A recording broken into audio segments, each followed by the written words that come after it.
اشرح لي صدري ويسر لي أمري واحلل عقدة من لساني يفقهوا قولي رب اشرح لي صدري ويسر لي أمري واحلل عقدة من لساني يفقهوا قولي ونستغفره ونعوذ بالله من شرور أنفسنا ومن سيئات أعمالنا. من يهده الله فلا مضل له ومن يضلل فلا هادي له. أشهد أن لا إله إلا الله وأن محمدا عبده ورسوله. أما بعد، يا أيها الذين آمنوا اتقوا الله حق تقاته ولا تموتن إلا وأنتم مسلمون. يا أيها الناس اتقوا ربكم الذي خلقكم من نفس واحدة وخلق منها زوجها وبث منهما رجالا كثيرا ونساء واتقوا الله الذي تساءلون به والأرحام إن الله كان عليكم رقيبا. يا أيها الذين آمنوا اتقوا الله وقولوا قولا سديدا يصلح لكم أعمالكم ويغفر لكم ذنوبكم ومن يطع الله ورسوله فقد فاز فوزا عظيما. فإن أصدق الحديث كتاب الله وخير الهدي هدي محمد صلى الله عليه وسلم وشر الأمور محدثاتها وكل محدثة بدعة وكل بدعة ضلالة وكل ضلالة في النار أو كما قال عليه الصلاة والسلام. அன்புக்குரிய அல்லாஹ்வின் நல்லடியார்களே, இன்றைய இந்த ஜும்மாவிலே மாறி வரும் கலாச்சாரம் மறக்கக்கூடாத அடிப்படைகளும் என்ற தலைப்பிலே சில கருத்துக்களை எனக்கும் உங்களுக்குமாக பகிர்ந்து கொள்ளலாம் என்று நினைக்கிறேன். அன்புக்குரிய சகோதரர்களே, பொதுவாக கலாச்சாரம் என்பது ஒரு சமூகத்தினுடைய ஒரு குறிப்பிட்ட மனித குழுவினுடைய வழிமுறைகள் அனைத்தையும் அவர்களுடைய அனைத்து விடயங்களையும் உள்ளடக்கிய ஒரு தொகுப்பாக நாங்கள் கலாச்சாரத்தை சொல்லலாம். இந்த அடிப்படையிலே ஒரு சமூகத்தினுடைய மொழி, அந்த சமூகத்தினுடைய நடத்தை, பண்பாடு, கலை சார்ந்த அம்சங்கள், நம்பிக்கைகள், சமய விவகாரங்கள் என்று அனைத்தும் கலாச்சாரமாகவே கொள்ளப்படுகின்றது. இந்த கலாச்சாரத்திற்கு இருக்கின்ற ஒரு பொதுவான தன்மை என்னவென்றால், ஒவ்வொரு காலத்திற்கும் ஒவ்வொரு இடத்திற்கும் மாற்றம் பெறக்கூடிய தன்மை அதற்கு இருக்கிறது. கால ஓட்டத்திலே மாறி வருகின்ற நிலை கலாச்சாரத்திற்கு இருக்கிறது. உதாரணமாக 10 வருடங்களுக்கு முன்னர் நாம் இருந்த நிலையும் தற்போது இருக்கின்ற நிலையும், அல்லது நம்முடைய முன்னோர்கள் முதியவர்கள் இருந்த நிலையும் தற்போது இருக்கிற நிலையும் வித்தியாசமானதாக இருக்கிறது. 10-15 வருடத்திற்கு முன்னர் நம்மிடம் இருந்த ஆடை கலாச்சாரம் வேறானது, நம்மிடம் இருந்த மொழி வளம் வேறானது, நம்மிடம் இருந்த பிரச்சனைகள் வேறானவை, நாம் கவனம் செலுத்திய விடயங்கள் வேறானவை. ஆனால் தற்போது இருக்கின்ற நிலைகள் அதற்கு முற்றுமுழுக்க மாற்றமானதாகவும் புதிய புதிய விஷயங்களை உள்ளடக்கியதாகவும் இருப்பதை நாங்கள் பார்க்கிறோம். இந்த கலாச்சார மாற்றத்திற்கு எந்த ஒரு சமூகமும் விதிவிலக்கல்ல என்று சொல்லக்கூடிய அளவுக்கு அனைத்து சமூகங்களிலும் இந்த மாற்றம் செல்வாக்கு செலுத்துவதை நாங்கள் அவதானிக்கலாம். தற்போதைய காலகட்டத்திலே விஞ்ஞான வளர்ச்சி மற்றும் உலகமயமாதலினுடைய வியாபித்த தன்மை என்பவற்றின் காரணமாக கலாச்சார மாற்றம் என்பது எல்லா சமூகங்களுக்குள்ளும் தாக்கம் செலுத்துவதை நாங்கள் அவதானிக்கக்கூடியதாக இருக்கிறது. அன்புக்குரிய அல்லாஹ்வின் நல்லடியார்களே, இஸ்லாமிய சமூகமும் இந்த கலாச்சார மாற்றத்திற்குள்ளே அடித்து செல்லப்படுவதை நாங்கள் அவதானிக்கிறோம். இஸ்லாமிய சமூகமும் ஏனைய சமூகங்களை போன்று கலாச்சார ரீதியாக மாற்றம் பெறுகின்ற ஒரு சமூகமாக இன்றைக்கு வளர்ந்து வருவதை நாங்கள் அவதானிக்க கூடியதாக இருக்கிறது. குறிப்பாக இளையவர்களுடைய பண்பாடு, அவர்களுடைய நடத்தைகள் ஏனைய சமூகங்களுக்கு ஒத்ததாக அல்லது பிற கலாச்சாரங்களை பின்பற்றியதாக இருப்பதை அவதானிக்க கூடியதாக இருக்கின்ற அதே நேரம் பெரியவர்கள், வளர்ந்தவர்கள் அதை ஒரு பொருட்டாக கருதாத அல்லது இந்த காலத்திற்கு இதுதான் பொருத்தமானது என்ற அடிப்படையில் அதை கடந்து செல்கின்ற ஒரு பொறுப்புணர்வற்ற தன்மையை நாங்கள் காணக்கூடியதாக இருக்கிறது. குறிப்பாக ஆண்கள் பெண்களினுடைய ஆடை கலாச்சாரம் என்பது நாம் ஒரு 10 வருடத்திற்கு முன்னர் அல்லது 15 வருடத்திற்கு முன்னர் நம்முடைய முதியவர்களிடம் கேட்டு பார்த்தால் இப்படியான ஆடைகளை அணிந்து வெளியில் வருவதற்கு இந்த இஸ்லாமிய சமுதாயம் அங்கீகரித்ததா என்று கேட்டு பார்த்தால் இல்லை. இந்த சமூகத்திலே மிக பெரும் மோசமான விடயங்களாக, மிக பெரும் ஒழுங்கீனமாக அவைகள் அந்த காலத்திலே அவதானிக்கப்பட்டன. போதை வஸ்து பாவனை என்பது ஊரிலே ஒரு சிலர் அதை பாவிக்கக்கூடியவர்களாக இருப்பார்கள். அவர்களும் கூட பெயரிலே பிரபல்யப்படுத்தப்பட்டு மிகவும் அவதானமாக சமூகம் அந்த காலத்திலே இருந்ததை நாங்கள் பார்க்கிறோம். ஆனால் இன்றைய காலகட்டத்திலே இளைஞர்களுக்கு ஔரத் என்றால் என்னவென்று தெரியவில்லை. அங்குமிங்கும் கிழிந்த ஆடைகளை அணிந்து கொண்டு திரிகிறார்கள். சிலர் முழங்காலுக்கு மேலே கலிசன்களை அணிந்து கொண்டு பொது நிகழ்வுகளில் கூட, வீதிகளில் கூட இளைஞர்கள் உலா வருவதை நாங்கள் அவதானிக்கக்கூடியதாக இருக்கிறது.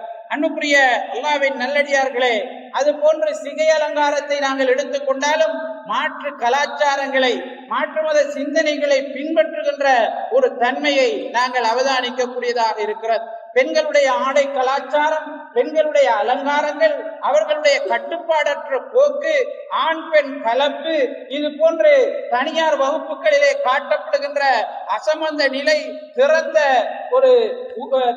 ஒரு தன்மை என்கிறவைகள் எல்லாம் இந்த சமூகத்திலே இளைஞர்களுக்கு மத்தியில், யுவதிகளுக்கு மத்தியில் பல்வேறு மனரீதியான மாற்றங்களை, உளரீதியான மாற்றங்களை, நடத்தை ரீதியான சிக்கல்களை சமூகத்திலே உருவாக்கி இருப்பதை நாங்கள் பார்க்கிறோம். அன்புக்குரிய அல்லாஹ்வின் நல்லடியார்களே, அதனால் இந்த காலகட்டத்திலே இஸ்லாமிய கலாச்சாரம் தொடர்பாக நாங்கள் அதிகம் பேச வேண்டிய, இஸ்லாமிய கலாச்சாரத்தினுடைய சிறப்பியல்புகள், அதனுடைய தன்மைகள் தொடர்பாக அதிகம் நாங்கள் கவனிக்க வேண்டிய அவசியம் எங்கள் ஒவ்வொருவருக்கும் இருக்கிறது. அன்புக்குரிய அல்லாஹ்வின் நல்லடியார்களே, இஸ்லாமிய கலாச்சாரம் என்பது மனிதனுடைய நம்பிக்கையிலே, அவனுடைய எண்ணங்களிலே மாற்றத்தை ஏற்படுத்துவதன் ஊடாக அவனுடைய நடத்தையிலே, பண்பாட்டிலே, அவனுடைய கொடுக்கல் வாங்கலிலே, அடுத்த சமூகங்களுடனான உறவிலே மாற்றங்களை ஏற்படுத்துவதற்கு முயற்சிக்கின்ற ஒரு கலாச்சாரமாக இஸ்லாமிய கலாச்சாரம் இருப்பதை நாங்கள் பார்க்கிறோம். நம்பிக்கை ரீதியான விஷயங்கள் எவ்வளவு முக்கியம் வாய்ந்ததாக இருக்கிறதோ அது போன்று நடத்தையிலே மாற்றம் வருவதும், பண்பாட்டு ரீதியான மாற்றங்கள் ஏற்படுவதும் இஸ்லாமிய கலாச்சாரத்திலே மிக முக்கியமான விடயமாக இருக்கின்றது. ஒரு நாணயத்தின் 2 பக்கங்கள் போல இந்த 2 விஷயங்களும் அமைந்திருப்பதை அல் குர்ஆன் சுன்னாவை நாங்கள் பார்க்கிற நேரம் அறிந்து கொள்ளக்கூடியதாக இருக்கிறது. அன்புக்குரிய அல்லாஹ்வின் நல்லடியார்களே, ஏனைய கலாச்சாரங்களை போன்று இந்த இஸ்லாமிய கலாச்சாரம் என்பது மனிதனினால் உருவாக்கப்பட்டது கிடையாது. முக்காலத்தையும் அறிந்த, நடந்தவை, நடப்பவை, நடக்க இருப்பவை என்கிற அனைத்தையும் அறிந்த, மனிதனை படைத்த, மனிதனுடைய இயல்புகளை தெரிந்து கொண்ட அந்த அல்லாஹு தஆலாவினால் இந்த சமூகத்திற்கு வழங்கப்பட்ட ஒன்றாக இருக்கிறது. அல்லாஹு தஆலா அல் குர்ஆனிலே இன்னா நஹ்னு நஸல்னா ذிக்ர், நாம் தான் இந்த உபதேசத்தை இறக்கி வைத்தோம் என்று அல்லாஹு தஆலா சொல்லி காட்டுகிறார். திக்ர் என்பது குர்ஆனை பிரதானமானதாக குறித்தாலும் அதனுடைய விளக்கமாக இருக்கின்ற ஹதீஸையும் உள்ளடக்குகிறது என்று அறிஞர்கள் அதற்கு விளக்கம் சொல்கிறார்கள். எனவே அன்புக்குரிய அல்லாஹ்வின் நல்லடியார்களே, இஸ்லாமிய கலாச்சாரம் உலகத்தில் இருக்கின்ற கலாச்சாரங்களில் எல்லாம் தனித்துவமான கலாச்சாரமாக, தனித்தன்மை வாய்ந்த கலாச்சாரமாக இருக்கின்ற முக்கியமான காரணங்களில் ஒன்று, இது காலத்தால் மாற்றம் பெறாதது. யாரும் இதிலே மாற்றத்தை ஏற்படுத்த முடியாது. அல்லாஹு தஆலா எப்படி அதை இறக்கி வைத்தானோ அது எத்தனை 1000 வருடங்கள் சென்றாலும் அப்படியே அது நிலைத்திருக்கும். எல்லா காலங்களிலும் அல்லாஹு தஆலாவிடம் இருந்து வந்ததாக அந்த தூய்மையில் அது நிலைத்திருப்பது இதனுடைய மிகப்பெரிய சிறப்பம்சங்களில் ஒன்றாக இருக்கிறது. அல்லாஹு தஆலா எந்த ஒன்றை மாற்றினாலும் அதில் நல்லதைத்தான் உங்களுக்கு தருகிறார். கூடாதவைகளை அவன் விடுவதில்லை. உங்களுக்கு பொருத்தமில்லாததாக அது இருந்தால் அதை மாற்றிவிட்டு நல்லவற்றை உங்களுக்கு வழங்குகிறான் என்று அல் குர்ஆனிலே அல்லாஹு தஆலா சூரத்துல் பக்ராவிலே சொல்லி காட்டுகிறார். இந்த இஸ்லாமிய கலாச்சாரம் என்பது எல்லா காலத்திற்கும் நிலையான ஒன்றாக, மாற்றம் பெறாத ஒன்றாக இருக்கிறது என்பதை அல் குர்ஆன் எங்களுக்கு சொல்லி காட்டுகிறது. இன்ன தீன இன்தல்லாஹில் இஸ்லாம், நிச்சயமாக இந்த இஸ்லாம் தான், இந்த இஸ்லாமிய கலாச்சாரம் தான் அல்லாஹு தஆலாவிடம் பொருந்தி கொள்ளப்பட்ட கலாச்சாரமாக இருக்கிறது. இதை விடுத்து யார் வேறு கலாச்சாரங்களை தேர்வு செய்கிறானோ, வேறு மார்க்கங்களை தேர்வு செய்கிறானோ, மதங்களை தேர்வு செய்கிறானோ, அவனிடமிருந்து அதை அல்லாஹு தஆலா ஏற்றுக்கொள்ள மாட்டான் என்று அல் குர்ஆனிலே நமக்கு சொல்லி காட்டுகிறான். அல்யௌம அக்மல்து லக்கும் தீனக்கும் வ அத்மம்து அலைக்கும் நிஅமதி வ ரதீது லக்குமுல் இஸ்லாம தீனா. இன்றைய தினம் இந்த மார்க்கத்தை உங்களுக்கு நான் பூரணப்படுத்தி விட்டேன், இந்த மார்க்கத்தை உங்களுக்கு உங்களது மார்க்கமாக நான் பொருந்திக் கொண்டேன் என்று அல்லாஹு தஆலா அல் குர்ஆனிலே சொல்லி காட்டுகிறார். எனவே இந்த மார்க்கம் என்பது முழுமைப்படுத்தப்பட்ட மார்க்கமாக, கலாச்சார ரீதியாக நாங்கள் என்ன விடயங்கள் தேவைப்பட்டாலும் அனைத்திற்கும் வழிகாட்டுகின்ற ஒரு முழுமையான வாழ்க்கை திட்டமாக நமக்கு இது வழங்கப்பட்டிருக்கிறது. ஒரு சமூகத்தினுடைய வாழ்க்கை கோலங்களை, அதனுடைய வாழ்க்கை முறைகளை குறிக்கின்ற பதம்தான் கலாச்சாரமாக இருக்கிறது. இஸ்லாம் என்பது எங்களுடைய வாழ்க்கைக்கு தேவையான அனைத்தையும் உள்ளடக்கிய ஒரு பொதுவான கலாச்சாரமாக, எல்லோரும் பின்பற்ற முடியுமான ஒரு கலாச்சாரமாக அல்லாஹு தஆலாவினால் நமக்கு வடிவமைக்கப்பட்டு தரப்பட்டிருக்கிறது. அல்லாஹு தஆலா அல் குர்ஆனிலே சொல்கிறார், வமா கான ரப்புக நசியா, உம்முடைய இரட்சகன் மறந்தவன் கிடையாது. திபியானன் லிகுல்லி ஷை, ஒவ்வொன்றுக்கும் விளக்கமாக நாம் இதை இறக்கி வைத்திருக்கிறோம். மாபர்ரத்னா பில் கிதாபி மின் ஷை, இந்த வேதத்திலே எந்த ஒன்றையும் நாங்கள் விட்டுவிடவில்லை என்று அல்லாஹு தஆலா இந்த மார்க்கத்தினுடைய, இந்த கலாச்சாரத்தினுடைய முழுமைத்தன்மை தொடர்பாக அல் குர்ஆனிலே பல்வேறு இடங்களிலே நமக்கு சொல்லி காட்டுவதை பார்க்கிறோம். எங்களுடைய தனிப்பட்ட வாழ்க்கையாக இருந்தாலும், குடும்ப வாழ்க்கையாக இருந்தாலும், பிள்ளையோடு உள்ள உறவு, மனைவியோடு உள்ள உறவு, பெற்றோரோடு உள்ள உறவு, சமூகத்தினுடைய ஏனைய தரப்புகளோடு உள்ள உறவு, குடிமக்களோடு உள்ள உறவு, அரசர்களோடு நமக்கு இருக்க வேண்டிய உறவு, எங்களுடைய சமூக தலைவரோடு நாங்கள் எப்படி நடந்து கொள்ள வேண்டும், சமூக தலைவர் சமூகத்தோடு எப்படி நடந்து கொள்ள வேண்டும் என்று எல்லா விஷயங்களையும் தெளிவுபடுத்திய ஒரு மார்க்கமாக, ஒரு கலாச்சாரமாக இந்த கலாச்சாரம் அமைந்திருப்பது அதனுடைய முழுமை தன்மையையும் பூரணத்துவத்தையும் நமக்கு எடுத்து காட்டுவதாக இருக்கிறது. இந்த மார்க்கத்திலே, இஸ்லாமிய கலாச்சாரத்திலே மூடலானவைகள் கிடையாது. அது முழுக்க அனைவரும் விளங்கக்கூடிய அடிப்படையிலே தெளிவுபடுத்தப்பட்டிருப்பதாக அல் குர்ஆனும் அஸ்-சுன்னாவும் நமக்கு சொல்லி காட்டுகிறது. ரசூலுல்லாஹி ஸல்லல்லாஹு அலைஹி வஸல்லம் அவர்கள் சொன்னார்கள், தரத்துக்கும் அலா மஹஜ்ஜத்தில் பைதா, நான் உங்களை மிக தெளிவான, எல்லோருக்கும் விளங்கக்கூடிய அடிப்படையில் ஒரு மார்க்கத்திலே விட்டு செல்கிறேன்.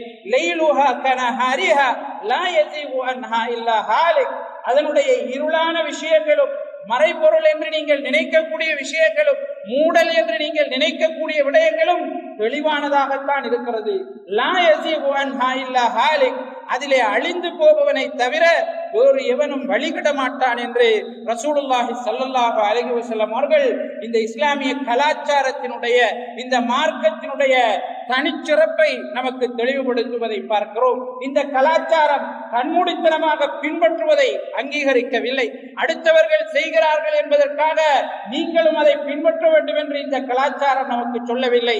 மாறாக ஆய்வு செய்ய தூண்டுகின்ற ஒரு கலாச்சாரமாக, அறிவை தூண்டுகின்ற ஒரு கலாச்சாரமாக, அடுத்தவர்கள் ஏன் செய்கிறார்கள், எதற்காக செய்கிறார்கள் என்று நீங்கள் பார்த்து செய்ய வேண்டும் என்று சொல்லுகின்ற ஒரு கலாச்சாரமாக இந்த இஸ்லாமிய கலாச்சாரம் அமைந்திருப்பதை நாங்கள் பார்க்கிறோம். ரசூலுல்லாஹி ஸல்லல்லாஹு அலைஹி வஸல்லம் அவர்கள் சொன்னார்கள், தலபுல் இல்மி ஃபரீதத்துன் அலா குல்லி முஸ்லிம், அறிவை தேடுவது, அறிவை கற்றுக்கொள்வது, தெரிந்து கொள்வது என்பது ஒவ்வொரு முஸ்லிமினுடைய கடமையாக இருக்கிறது என்று ரசூலுல்லாஹி ஸல்லல்லாஹு அலைஹி வஸல்லம் அவர்கள் சொன்னார்கள்.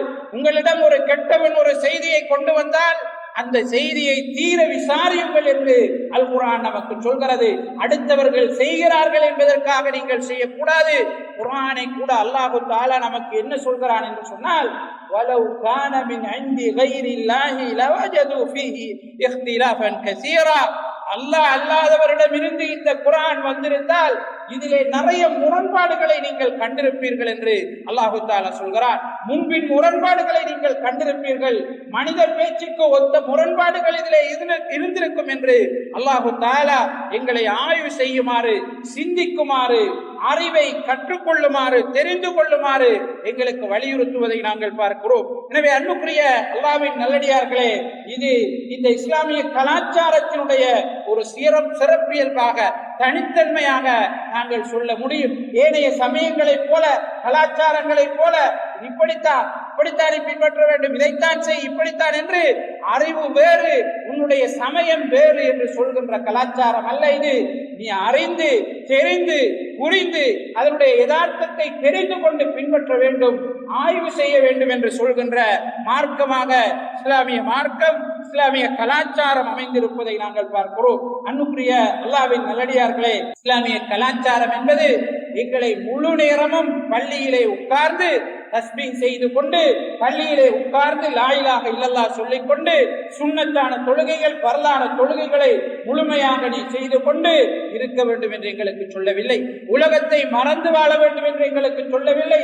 உலகத்தையும் நீ தேட வேண்டும், மறுமையையும் தேட வேண்டும் என்று அல்லாஹு தஆலா அல் குர்ஆனிலே எங்களுக்கு சொல்லி காட்டுகிறார். ரசூலுல்லாஹி ஸல்லல்லாஹு அலைஹி வஸல்லம் அவர்கள் சொன்னார்கள், இந்த உலகம் மறுமைக்கான விளைநிலம் என்று நபி ஸல்லல்லாஹு அலைஹி வஸல்லம் அவர்கள் சொன்னார்கள். அல்லாஹு தஆலா நமக்கு குர்ஆனிலே பிரார்த்தனை செய்வதற்கு கற்றுத் தருகிறார். ரப்பனா ஆதினா ஃபித் துன்யா ஹஸனா வ ஃபில் ஆখিরাতি ஹஸனா. இறைவா, எங்களுக்கு இந்த உலகத்திலும் நலவை தருவாயாக, மறு உலகத்திலும் நலவை தருவாயாக என்று எங்களை பிரார்த்திக்குமாறு அல்லாஹு தஆலா சொல்லி காட்டுகிறார். எனவே இந்த கலாச்சாரம் என்பது, இஸ்லாமிய கலாச்சாரம் என்பது வெறுமனே காற்றடிக்கின்ற திசைகளில் எல்லாம் பறந்து போகின்ற கலாச்சாரம் கிடையாது. அதற்கென்று ஒரு நிலையான தன்மை இருக்கிறது, அதற்கென்று ஒரு புரிதல் இருக்கிறது. அதை ஏற்றுக்கொண்டவர்கள் அந்த அடிப்படையில் வாழ வேண்டிய தேவை இருக்கிறது என்பதை அல் குர்ஆனிய சிந்தனைகள் நமக்கு சொல்லி காட்டுகிறது. அல்லாஹு தஆலா அல் குர்ஆனிலே சொல்கிறார், துறவரத்தை அவர்கள் தான் உருவாக்கி கொண்டார்கள், நாம் அதை அவர்களுக்கு கடமையாக்கவில்லை. அதை அவர்கள் முறையான அடிப்படையில் பாதுகாக்கவும் கிடையாது, அதனுடைய தன்மைகளை பேணவும் இல்லை, கவனித்து நடக்கவும் அவர்களால் முடியாது என்பதை அல் குர்ஆன் நமக்கு சொல்லி காட்டுகிறது. ரசூலுல்லாஹி ஸல்லல்லாஹு அலைஹி வஸல்லம் அவர்கள் சொன்னார்கள், அன்னிகாஹு மின் சுன்னதி ஃபமன் ரகிப அன் சுன்னதி ஃபலைஸ மின்னி. நிக்காஹ் என்பது, திருமணம் என்பது என்னுடைய வழிமுறை, யார் அதை நிராகரித்தானோ அவன் என்னை சார்ந்தவன் அல்ல.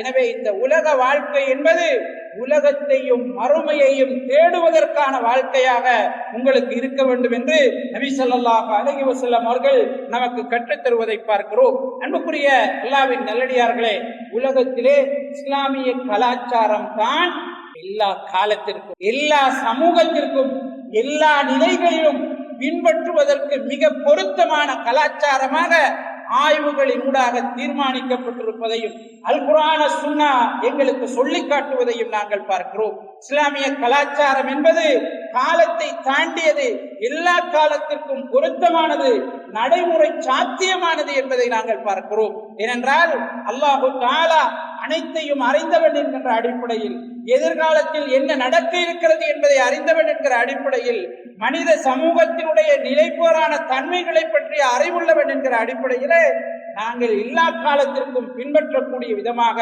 இந்த இஸ்லாத்தை, இந்த இஸ்லாமிய கலாச்சாரத்தை நமக்கு வடிவமைத்து தந்திருப்பதை நாங்கள் பார்க்கிறோம். இஸ்லாத்தை பொறுத்த வரைக்கும் அது நடுநிலை தன்மை கொண்டது. எந்த அளவுக்கு என்றால், ரசூலுல்லாஹி ஸல்லல்லாஹு அலைஹி வஸல்லம் அவர்கள் சொன்னார்கள், இந்த மார்க்கத்திலே கடும்போக்கு என்பது கிடையாது. யார் இந்த மார்க்கத்திலே மிக கடுமையான தன்மையுடையவர்களாக இருக்கிறார்களோ அவர்களை மார்க்கம் ஜெயிக்கும், அவர்களால் மார்க்கத்தை ஜெயிக்க முடியாது என்று ரசூலுல்லாஹி ஸல்லல்லாஹு அலைஹி வஸல்லம் அவர்கள் அல் குர்ஆனிலே நமக்கு சொல்லி காட்டுவதை பார்க்கிறோம். அல்லாஹ் தஆலா மறுமையை பற்றி எங்களுக்கு ஞாபகப்படுத்தி அதே நேரம் வலா தன்ஸ நஸீபக மினத் துன்யா, இந்த உலகத்திலே உனக்குரிய பங்கை நீ தேடிக்கொள்வதற்கு மறந்து விடாதே என்று அல்லாஹ் தஆலா நமக்கு சொல்லி காட்டுகிறார். நாம் உங்களை நடுநிலைமையான சமூகமாக ஆக்கியிருக்கிறோம், நடுநிலையான சமூகமாக நாங்கள் உங்களை ஆக்கியிருக்கிறோம் என்று அல்லாஹ் தஆலா சொல்லி காட்டுகிறார். லா தரர வலா திரார், உனக்கு அநியாயம் செய்து கொள்வதும் கூடாது, பிறருக்கு அநியாயம் செய்யவும் முடியாது என்று நடுநிலைத்தன்மையை போதிக்கின்ற ஒரு மார்க்கமாக, கலாச்சாரமாக இந்த இஸ்லாமிய கலாச்சாரம் அமைந்திருப்பதை நாங்கள் பார்க்கிறோம். எல்லா காலத்திற்கும் பொருத்தமான ஒன்றாக இந்த கலாச்சாரம் அமைந்திருப்பது இதனுடைய சிறப்பியல்புகளில் ஒன்றாக எங்களால் கூற முடியும். வல்லோன் அல்லாஹ் தஆலா இந்த கலாச்சாரத்தை முறையாக எல்லா சந்தர்ப்பங்களிலும் பின்பற்றி வாழுகின்ற நல்ல மனிதர்களாக என்னையும் உங்களையும் ஆக்கி அருள்வானாக. ரசூலுல்லாஹி ஸல்லல்லாஹு அலைஹி வஸல்லம் அவர்கள் சமூகத்திற்கு பிரச்சாரம் செய்ய ஆரம்பிக்கிற நேரம், கூலு லா இலாஹ இல்லல்லாஹ் துஃப்லிஹு, நீங்கள் லா இலாஹ இல்லல்லாஹ் என்று சொல்லுங்கள், வெற்றி அடைவீர்கள் என்றுதான் ஆரம்பித்தார்கள். இன்னமல் அமாலு பின்னியாத், நிச்சயமாக செயல்கள் அனைத்தும் உங்களுடைய எண்ணங்களை பொறுத்தே அமைகிறது என்று சொன்னார்கள். அலா ஃபஇன்ன ஃபில் ஜஸதி முத்கா, அறிந்து கொள்ளுங்கள், உடம்பிலே ஒரு சதைப்பிண்டம் இருக்கிறது. வைதா ஸலுஹத் ஸலுஹல் ஜஸது குல்லு வைதா ஃபஸதத் ஃபஸதல் ஜஸது குல்லு, அந்த சதைப்பிண்டம் சீர்பெற்று விட்டது என்றால் உங்களுடைய உடம்பு முழுக்க சீர்பெற்றுவிடும். அது கெட்டுவிட்டது என்றால் உடல் முழுக்க கெட்டுவிடும் என்று நபி ஸல்லல்லாஹு அலைஹி வஸல்லம் அவர்கள் சொன்னார். எனவே அன்புக்குரிய அல்லாஹ்வின் நல்லடியார்களே, இஸ்லாமிய கலாச்சாரத்தினுடைய அடிப்படை எங்களுடைய உள்ளத்திலிருந்து ஆரம்பிக்கிறது. அதில் இருக்கின்ற நம்பிக்கைகளில் இருந்து ஆரம்பிக்கின்றது, அதனுடைய எண்ணங்களில் இருந்து ஆரம்பிக்கின்றது. எனவே அதை தூய்மைப்படுத்திக் கொள்வதும் எண்ணங்களை உறுதியானதாக வைத்துக் கொள்வதும் இதிலே அவசியமானதாக இருப்பதை போலவே எங்களுடைய பண்பாடுகள், எங்களுடைய நடத்தைகள், எங்களுடைய இன்ன பிற செயற்பாடுகள் குர்ஆன் சுன்னாவுக்கு உடன்பட்டதாக இருப்பது அவசியமானதாக இருக்கிறது. ரசூலுல்லாஹி ஸல்லல்லாஹு அலைஹி வஸல்லம் அவர்கள் சொன்னார்கள், இன்னமா புஇஸ்து லியுதம்மிம மகாரிமல் அக்லாக், நிச்சயமாக நான் அனுப்பப்பட்டதெல்லாம் சிறந்த பண்புகளை முழுமையாக உங்களுக்கு கற்றுத்தருவதற்குத்தான், பண்பாடுகளில் சிறந்தவற்றை உங்களுக்கு பூரணப்படுத்துவதற்காகவே நான் அனுப்பப்பட்டிருக்கிறேன் என்று ரசூலுல்லாஹி ஸல்லல்லாஹு அலைஹி வஸல்லம் அவர்கள் சொன்னார்கள். அதனால்தான் இஸ்லாத்தினுடைய வணக்க வழிபாடுகளை நாங்கள் எடுத்துக்கொண்டாலும் அந்த வணக்க வழிபாடுகள் வெறுமனே மறுமையோடு மாத்திரம் தொடர்பட்டதாக இல்லாமல் இந்த உலகத்தோடு தொடர்பட்டதாகவும் இந்த உலகத்தில் எங்களுடைய நடத்தைகளை சீர் செய்வதற்கானதாகவும் அமைந்திருப்பதை பார்க்கிறோம். அல்லாஹ் தஆலா தொழுகையை பற்றி எங்களுக்கு சொல்லும் போது அது மானக்கேடான வெறுக்கத்தக்க காரியங்களிலிருந்து உங்களை பாதுகாக்கும் என்று அல்லாஹ் தஆலா சொல்லி காட்டுகிறார். நீங்கள் முறையாக தொழுகையை நிறைவேற்றுவீர்களாக இருந்தால் உங்களுடைய ஏனைய நடத்தைகள் சீர்பெறும் என்பதை அல் குர்ஆன் இங்கே நமக்கு சொல்லி காட்டுகிறது. ஹஜ்ஜினுடைய கடமையை பற்றி ரசூலுல்லாஹி ஸல்லல்லாஹு அலைஹி வஸல்லம் அவர்கள் சொல்லும் போது அதிலே வெறுக்கத்தக்க காரியங்களில் ஈடுபடாமல், பாவமான காரியங்களில் ஈடுபடாமல் ஹஜ்ஜினுடைய நிபந்தனைகளை பேணி ஒருவன் நடப்பானாக இருந்தால் அவனுடைய பாவங்கள் மன்னிக்கப்பட்டு அன்று பிறந்த குழந்தை போன்று திரும்பி வருகிறான் என்று நபி ஸல்லல்லாஹு அலைஹி வஸல்லம் அவர்கள் சொன்னார்கள். இப்படி இஸ்லாத்தினுடைய கடமைகளை, பிரதான கடமைகளை கூட நாங்கள் எடுத்துக்கொண்டால் அது எங்களுடைய பண்பாட்டை சீர் செய்கின்ற அடிப்படையிலே, எங்களுடைய நடத்தைகளில் மாற்றங்களை ஏற்படுத்துகின்ற அடிப்படையிலே எங்களுக்கு விதியாக்கப்பட்டிருப்பதை நாங்கள் பார்ப்பதன் மூலம் இந்த கலாச்சாரம் இஸ்லாமிய கலாச்சாரமாக, குர்ஆன் சுன்னாவுக்கு உடன்பாடானதாக எங்களுடைய நடத்தைகள் இருப்பது எவ்வளவு தூரம் அவசியமானது என்பதை எங்களால் புரிந்து கொள்ளக்கூடியதாக இருக்கிறது. அன்புக்குரிய அல்லாஹ்வின் நல்லடியார்களே, நாங்கள் பேரளவிலே முஸ்லிம்களாக, நடத்தையிலே முஸ்லாம் அல்லாத விஷயங்களை பின்பற்றுபவர்களாக இருந்தால் எங்களை அல்லாஹ் தஆலா பாதுகாக்க வேண்டும்.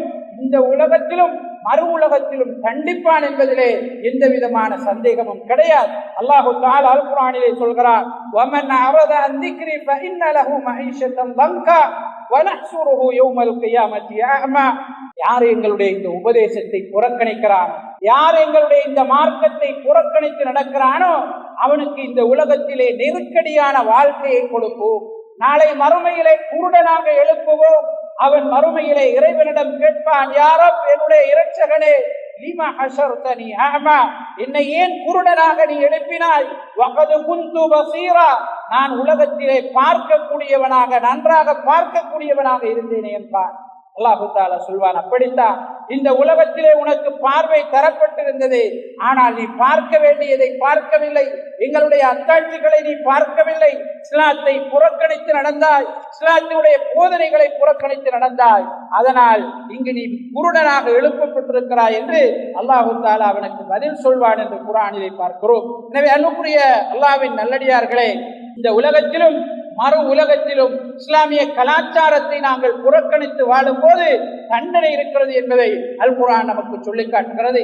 இந்த உலக வாழ்க்கையிலே பரக்கத் என்பது எங்களுடைய வாழ்க்கையிலே இல்லாமல் போகும். மாற்று மத கலாச்சாரங்களையும் இஸ்லாத்திற்கு முரணான கலாச்சாரங்களையும் நாங்கள் பின்பற்றுகின்ற நேரம் எங்களுடைய உள்ளம் இறுக்கமடைவதோடு எங்களுடைய புற வாழ்க்கையிலும் உள்ளார்ந்த வாழ்க்கையிலும் வெளிப்படையான வாழ்க்கையிலும் பரக்கத் என்பது இல்லாமல் போகும் என்பதை நாங்கள் புரிந்து கொள்ள வேண்டும். அல்லாஹு தஆலா அல் குர்ஆனிலே சொல்கிறார், வதில்கல் குரா அஹ்லக்னாஹும் லம்மா ஸலமு, அவர்கள் அநியாயம் செய்ததன் காரணமாக பாவ காரியங்களில் ஈடுபட்டதன் காரணமாக அந்த கிராமத்தை நாங்கள் அழித்தோம் என்று அல்லாஹு தஆலா அல் குர்ஆனிலே நமக்கு சொல்லி காட்டுகிறார். வேறொரு வசனத்திலே நாங்கள் பார்க்கிறோம், லஹரல் ஃபஸாது பில் பர்ரி வல் பஹர் பிமா கஸபத் ஐதின் நாஸ், மனிதர்களுடைய கரங்கள் சம்பாதித்துக் கொண்டவற்றினால் கடலிலும் தரையிலும் சீர்கேடுகள் பெருகிவிட்டது என்று அல்லாஹு தஆலா அல் குர்ஆனிலே நமக்கு சொல்லி காட்டுகிறார். எனவே அன்புக்குரிய அல்லாஹ்வின் நல்லடியார்களே, இந்த இஸ்லாமிய கலாச்சாரத்தை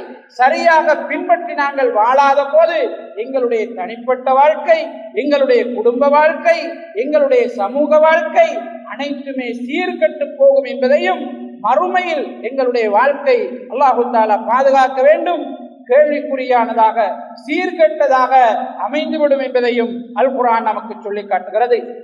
அன்புக்குரிய அல்லாஹ்வின் நல்லடியார்களே, ரசூலுல்லாஹி ஸல்லல்லாஹு அலைஹி வஸல்லம் அவர்கள் சொன்னார்கள், மன் தஷப்பஹ பிகௌமின் ஃபஹுவ மின்ஹும், யார் ஒரு கூட்டத்திற்கு ஒப்பாகிறானோ அவன் அவர்களை சார்ந்தவன் என்று ரசூலுல்லாஹி ஸல்லல்லாஹு அலைஹி வஸல்லம் அவர்கள் சொன்னார்கள். சஹாபாக்களை பார்த்து சொன்னார்கள், ஃபஇன்னஹு மன் யஇஷ் மின்கும் மின் பஅதி ஃபஸயரா இஃப்திலாஃபன் கஸீரா, நிச்சயமாக உங்களில் யார் எனக்கு பிறகு நீண்ட நாட்கள் வாழ கிடைக்கிறீர்களோ அவர்கள் நிறைய முரண்பாடுகளை காண்பீர்கள், நிறைய குழப்பங்களை காண்பீர்கள், நிறைய பிரச்சனைகளை காண்பீர்கள். அலைக்கும் பிசுன்னதி பிசுன்னதி வ சுன்னத்தில் குலஃபாஇர் ராஷிதீன், நீங்கள் அந்த நேரம் என்னுடைய வழிமுறையை, நீர்வழி பெற்ற என்னுடைய கலீஃபாக்களினுடைய வழிமுறையையும் பின்பற்றுங்கள் என்று நபி ஸல்லல்லாஹு அலைஹி வஸல்லம் அவர்கள் சொன்னார்கள். ஹுதைபா பின் யமானி ரலியல்லாஹு அன்ஹு அவர்கள் சொல்கிறார்கள், சஹாபாக்கள் எல்லோரும் நன்மையான விடயங்களை பற்றித்தான் நபி ஸல்லல்லாஹு அலைஹி வஸல்லம் அவர்களிடம் விசாரிப்பார்கள். நான் அதிகம் தீமைகளை பற்றி விசாரிப்பவனாக இருந்தேன். இந்த சமூகத்திற்கு வர இருக்கின்ற பிரச்சனைகள் தொடர்பாக விசாரிப்பவனாக இருந்தேன். அப்படி என்றால் தான் அதிலிருந்து நாங்கள் ஒதுங்கி வாழலாம் என்பதற்காக நான் அவைகளை தெரிந்து கொள்வதற்கு முயற்சித்தேன் என்று நீளமான ஒரு ஹதீஸிலே எங்களுக்கு கற்பிப்பதை நாங்கள் பார்க்கிறோம். எனவே அன்புக்குரிய அல்லாஹ்வின் நல்லடியார்களே, எங்களுடைய கலாச்சாரம் குர்ஆன் சுன்னாவிற்கு உடன்பட்டதாக நபி ஸல்லல்லாஹு அலைஹி வஸல்லம் அவர்களுடைய தோழர்களால் எங்களுக்கு விளக்கப்படுத்தப்பட்டதாக இருப்பது அவசியமானதாக இருக்கிறது. அப்போதுதான் முழுமையான முஸ்லிம்களாக, இஸ்லாத்தை முறையாக பின்பற்றி வாழ்பவர்களாக எங்களால் இருக்க முடியும். இல்லை என்றால் இந்த உலகத்திலும் மறு உலகத்திலும் நிறைய சிக்கல்களை நாங்கள் கண்டுகொள்வோம் என்பதை எங்களுடைய தனிப்பட்ட வாழ்க்கையும் சமூக வாழ்க்கையும் ஒவ்வொருவருக்கும் சான்று பகரக்கூடியதாக இருக்கிறது. எனவே அன்புக்குரிய அல்லாஹ்வின் நல்லடியார்களே, இந்த காலத்திலே கண்டிப்பாக தனிமனித அடிப்படையிலும் சமூகம் சார்ந்த அடிப்படையிலும் எங்களுடைய பொறுப்புகளை சரியாக நாங்கள் நிறைவேற்றுவதற்கு முன்வர வேண்டும். பள்ளிகள் அதற்குரிய பொறுப்புகளை சரியாக நிறைவேற்ற வேண்டும். பள்ளிகளிலே ஆன்மீக அமர்வுகள் அதிகரிக்கப்பட வேண்டும். அகீதா வகுப்புகள், ஃபிக்ஹ் வகுப்புகள், அக்லாக்கோடு சார்ந்த வகுப்புகள், இஸ்லாமிய வரலாற்றோடு சார்ந்த வகுப்புகள் பள்ளியிலே அதிகரிக்கப்பட வேண்டும். இந்த நேரமாக இருந்தாலும் ஒவ்வொரு நாளிலும் ஏதாவது ஒரு தலைப்பு அல்லது ஏதாவது ஒரு துறை பள்ளியிலே பேசப்பட வேண்டும். எத்தனை பேர் உட்கார்ந்தாலும் இந்த நேரம் இந்த பள்ளிக்கு சென்றால் என்னுடைய இஸ்லாமிய அறிவை அதிகரித்துக் கொள்ள முடியும் என்று ஒவ்வொருவரும் நினைக்கின்ற அளவுக்கு பள்ளிகளினுடைய செயற்பாடுகள் அதிகரிப்பதன் மூலம் இந்த கலாச்சார ரீதியான தாக்கத்தை, சமூகத்தில் ஏற்பட்டிருக்கின்ற பிறழ்வுகளை எங்களால் ஓரளவு சீர் செய்து கொள்ள முடியும். ஆசிரியர்களும் பெற்றோர்களும் சமூக தலைவர்களும் பள்ளிவாயில் நிர்வாகிகளும் கண்டிப்பாக தங்களுடைய பொறுப்புகளின் தன்மையை உணர்ந்து கொள்ள வேண்டும். அந்த பொறுப்புகளுக்கு இருக்கின்ற யதார்த்தங்களை புரிந்து கொண்டு தங்களுடைய பொறுப்புகளை சரியாக செய்வதற்கு முன்வருகின்ற நேரம் எங்களுடைய இந்த கலாச்சாரத்தை முறையாக பின்பற்றுகின்ற அடிப்படையிலே சமூகத்தை நாங்கள் பாதுகாக்க முடியும். அதுபோன்று உலமாக்கள் கால சூழ்நிலையை கவனத்தில் கொண்டு இந்த சமூகம் ஒவ்வொரு காலத்திலும் வெவ்வேறு வகையான விஷயங்களின் பால் தேவையுடையதாக இருக்கும். எனவே அவைகளை புரிந்து கொண்டு உலமாக்கள் தங்களுடைய பொறுப்புகளை, மார்க்கத்தை தெரிந்தவர்கள், படித்தவர்கள் தங்களுடைய கடமைகளை முறையாக நிறைவேற்ற கடமைப்பட்டிருக்கிறார்கள். அதுபோன்று சமூக வலைத்தளங்கள் விஷயத்திலே கண்டிப்பாக நாங்கள் கவனமாக இருக்க வேண்டும். நாங்கள் பயன்படுத்துவதாக இருந்தாலும் சரி, எங்களுடைய பொறுப்பில் உள்ளவர்கள் பயன்படுத்துவதாக இருந்தாலும் முறையான அடிப்படையில் அது பயன்படுத்தப்படுவதை நாங்கள் உறுதிப்படுத்திக் கொள்ள வேண்டும். சமூக வலைத்தளம் என்பது ஒரு விஷயத்தை சமூகமயப்படுத்துவதற்கான மிக பெரும் சாதனமாக இந்த காலகட்டத்திலே இருந்து வருகிறது. நாங்கள் அதை நல்ல விடயங்களை பரப்புவதற்கு பயன்படுத்த வேண்டும். எங்களால் முடியுமான அளவு நல்ல விடயங்களை அதிலே நாங்கள் பகிர்வதற்கு முயற்சிக்க வேண்டும். நிச்சயமாக சினிமாவும் தொடர் நாடகங்களும் கலாச்சார ரீதியான சீரழிவுகளிலே, கலாச்சார ரீதியான பிறழ்வு நடத்தைகளிலே அதிகம் தாக்கம் செலுத்துகின்ற அல்லது அதிகம் பாதிப்பு செலுத்துகின்ற ஒன்றாக இருக்கிறது. எனவே அந்த விஷயத்தில் நாங்கள் கவனமாக இருக்க வேண்டும். நிச்சயமாக ஒவ்வொரு ஊரிலும் தனியார் வகுப்புகள் ஒழுங்குபடுத்தப்பட வேண்டும். அந்த வகுப்புகள் எம்மவர்களால் நடத்தப்படுகிறது என்பதன் காரணமாக இஸ்லாமிய கலாச்சாரத்திற்கு உடன்பட்டதாக, பண்பாட்டு ரீதியான பிறழ்வுகள் ஏற்படாத அடிப்படையிலே அவைகள் ஒழுங்குபடுத்தப்படுவது மிக முக்கியமான ஒன்றாக இருக்கிறது. பாடசாலை நிர்வாகம் தங்களுடைய பொறுப்புகளை சரியாக நிறைவேற்ற வேண்டும். குர்ஆன், ஹதீஸ், அகீதா சார்ந்த விஷயங்களிலே தங்களுடைய பிள்ளைகளுக்கு, தங்களுடைய பொறுப்பில் இருப்பவர்களுக்கு ஆர்வம் ஊட்ட வேண்டியதும், அதை கற்பதற்கான வழிகளை ஏற்படுத்த வேண்டியதும் இந்த காலத்தில் மிக மிக அவசியமான ஒன்றாக இருக்கிறது. அன்புக்குரிய அல்லாஹ்வின் நல்லடியார்களே, நாம் முஸ்லிம் அல்லாத, இஸ்லாம் ஆட்சி செய்யாத ஒரு நாட்டிலே வாழ்ந்து கொண்டிருக்கிறோம். சிறுபான்மையினராக இருக்கிறோம். இதனால் எங்களை விட வெளிச்சூழல் என்பது எங்களுடைய கலாச்சாரத்திற்கு முற்றிலும் முரணானதாக அல்லது தூரமான ஒன்றாக இருக்கிறது. இந்த விஷயத்தை பேசுவதன் காரணமாக இது இனத்துவேஷமாக ஆகாது. ஒவ்வொரு சமூகமும் அந்தந்த சமூகத்தினுடைய கலாச்சாரங்களை பாதுகாத்துக் கொள்ள வேண்டும். அதுதான் சமூகங்களுக்கிடையிலே நல்லுறவையும் புரிந்துணர்வையும் ஏற்படுத்துவதற்கான வழியாக இருக்கும். ஒவ்வொரு சமூகமும் அந்தந்த சமூகத்தினுடைய கலாச்சாரங்களை பாதுகாத்துக் கொள்வதற்கான வழிகள் ஏற்படுத்தப்பட வேண்டும். அது உத்தரவாதப்படுத்தப்படுகின்ற போதுதான் சமூகங்களுக்கிடையிலே நிம்மதியும் சந்தோஷமும் ஐக்கியமான ஒரு தன்மையும் உருவாகும் என்பதை நாங்கள் பார்க்கிறோம். எனவே அந்த அடிப்படையில் எங்களுடைய இளையவர்களுக்கு, எங்களுடைய பொறுப்பில் உள்ளவர்களுக்கு இந்த விஷயங்களை கொண்டு சேர்க்க வேண்டியது எங்களுடைய கடமையாக இருக்கிறது. அல்லாஹு தஆலா அல் குர்ஆனிலே சொல்கிறார், எந்த ஒரு சமூகமும் தானாக திருந்தாதவரை, தன்னை மாற்றிக் கொள்வதற்கு முயற்சிக்காதவரை அல்லாஹு தஆலா மாற்ற மாட்டார் என்பது அல்லாஹு தஆலாவுடைய வாக்குறுதியாக இருக்கிறது. எனவே அன்புக்குரிய அல்லாஹ்வின் நல்லடியார்களே, எங்களுடைய மனோநிலையிலே கண்டிப்பாக மாற்றம் பெற வேண்டும். எங்களுடைய உணர்வுகள் மாற்றம் பெற வேண்டும். எங்களுடைய நடத்தைகள் மாற்றம் பெற வேண்டும். அல்லாஹு தஆலா நிச்சயமாக இதற்கு உதவி செய்வான் என்பதிலே எந்த விதமான சந்தேகமும் கிடையாது. எங்களுடைய அகீதாவிற்கு முரண்படுகின்ற, இணைவிக்கின்ற காரியங்கள், ரசூலுல்லாஹி ஸல்லல்லாஹு அலைஹி வஸல்லம் அவருடைய வழிகாட்டலுக்கு முரண்படுகின்ற விதத்தான விஷயங்கள், இன்ன பிற நடத்தைகளிலே நாங்கள் மிகவும் அவதானமாக நடந்து கொள்ள வேண்டும். குறிப்பாக இஸ்லாமிய சமூகத்திற்குள்ளும் இத்தகைய பிறழ்வுகள், அகீதா ரீதியான பிறழ்வுகள், இணைவைப்பு சார்ந்த விஷயங்கள் இடம்பெறுகின்ற ஒரு காலகட்டத்திலே நாங்கள் வாழ்ந்து கொண்டிருக்கிறோம். எனவே இவைகளை கவனித்து எங்களுடைய நடத்தைகளையும் எங்களுடைய பொறுப்பில் உள்ளவர்களுடைய கலாச்சாரத்தையும் பண்பாட்டையும் சீர்படுத்துவதற்கு நாங்கள் ஒவ்வொருவரும் முயற்சிக்க வேண்டும். வல்லோன் அல்லாஹு தஆலா நம் அனைவருடைய பிரார்த்தனைகளையும் ஏற்றுக்கொண்டு எங்களுடைய மனங்களிலும் நடத்தைகளிலும் மாற்றத்தை ஏற்படுத்துவானாக. ஆமீன் ஆமீன். வாஹிரு தஅவானா அல்ஹம்துலில்லாஹி ரப்பில் ஆலமீன்.